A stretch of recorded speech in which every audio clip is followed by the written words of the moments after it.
dari pengaturan rumah tangga yang istilahnya dicetuskan oleh Xenophon. Dalam konteks ini, Plato melalui karyanya Respublika menyampaikan ide-ide awal tentang uang, bunga, dan perdagangan, meskipun pembahasannya terkait dengan konsep masyarakat ideal. Saya akan melanjutkan materi yang telah disampaikan oleh teman saya tadi, yang mana Plato menekankan bahwa perlunya mengendalikan nafsu manusia untuk mencapai keadilan sosial.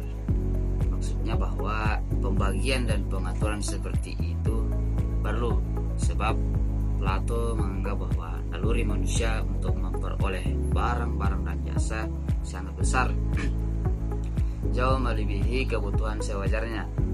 Besarnya nafsu untuk memperoleh dan menguasai barang-barang dan jasa ini dipandang sebagai rintangan utama menuju suatu masyarakat yang adil dan makmur secara merata. Oleh sebab itu, nafsu ini perlu ditahan ataupun dikekang. Nah, bukan hanya itu, salah satu tokoh yang muncul pada zaman Yunani kuno ini adalah murid Plato sendiri yang bernama Aristoteles. Aristoteles yang mengkontribusi yang paling besar terhadap ilmu ekonomi ialah pemikirannya tentang pertukaran barang atau exchange of commodities. Dan bukan hanya itu, kegunaan uang dalam pertukaran barang juga menurutnya salah satu yang terbaik. Menurut pandangan Aristoteles, kebutuhan manusia tidak terlalu banyak, tetapi keinginannya relatif tanpa batas. Ia membenarkan dan menganggap alami kegiatan produksi yang dimaksud untuk menghasilkan barang-barang guna memenuhi kebutuhan. Namun, kegiatan produksi untuk memenuhi keinginan manusia yang tidak terbatas itu dicekamnya sebagai sesuatu yang tidak alami. Nah, bukan hanya itu, adapun tokoh ketiga yang muncul di zaman ini, yaitu bernama Xenophon. Xenophon ini menekankan pentingnya pelayanan bagi pedagang di Athena yang berdampak bagi pendapatan negara. Pemikiran ini mencerminkan hubungan antara ekonomi dan filsafat moral pada masa itu. Nah, sekian dari saya. Untuk materi selanjutnya akan dipaparkan oleh teman kelompok saya yang lain.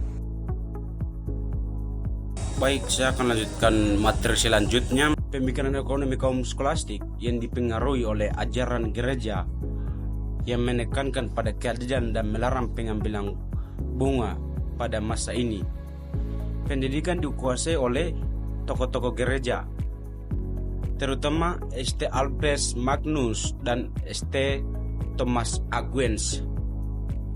Albertus Magnus berpendapat bahwa harga barang harus setara dengan biaya dan tenaga yang dikeluarkan, dan menetapkan harga yang lebih tinggi dianggap melanggar etika. Sementara itu, Thomas Aquinas yang terpengaruh oleh Aristoteles menganggap bunga sebagai tindakan tidak adil karena dianggap menjual sesuatu yang tidak ada, sehingga ia sangat menentang praktik riba. Pemikiran ekonomi era merkantilisme yang berkembang pesat pada abad ke-18 menekankan pentingnya perdagangan luar negeri sebagai sumber kekayaan dan kekuasaan negara. Dengan istilah merkantilisme berasal dari kata merchant yang berarti pedagang. Negara-negara Eropa seperti Portugis, Spanyol, Inggris, Prancis, dan Belanda menerapkan prinsip ini untuk mendapatkan surplus perdagangan, seringkali melalui penjajahan demi mengamankan jalur perdagangan terutama rempah-rempah. Saya akan melanjutkan materi dari pemikiran ekonomi era merkantilisme. Tokoh-tokoh yang berperan penting dalam era merkantilisme termasuk Jean Bodin yang mengembangkan teori tentang uang dan harga, Thomas More yang menekankan pentingnya menjual lebih ke negara asing, Jean Baptiste Colbert yang mengaitkan peran saudagar dengan penguasa, Sir William Petty yang berfokus pada nilai kerja, David Hume yang mempengaruhi pemikiran ekonomi dengan diskusinya dengan Adam Smith. Selanjutnya yaitu D. Pemikiran ekonomi kaun-fisiokratis. Pemikiran ekonomi kaun-fisiokrat berbeda dengan kaun merkantilis.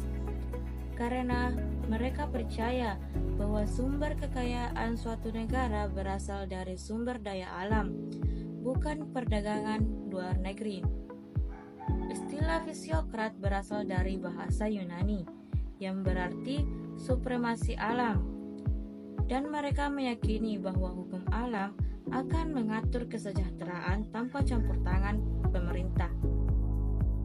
Tokoh utama aliran ini adalah François Quinet yang mengancam kebijakan ekonomi Kohlberg dan membagi masyarakat menjadi 4 golongan. Yang pertama yaitu kelas produktif, yang kedua tuan tanah, yang ketiga tidak produktif seperti saudagar dan pengrajin, dan yang keempat buruh. Pemikiran Quinet lebih maju dengan analisis sistematis terhadap masalah ekonomi, menandai kemunculan istilah mazhab dalam ekonomi.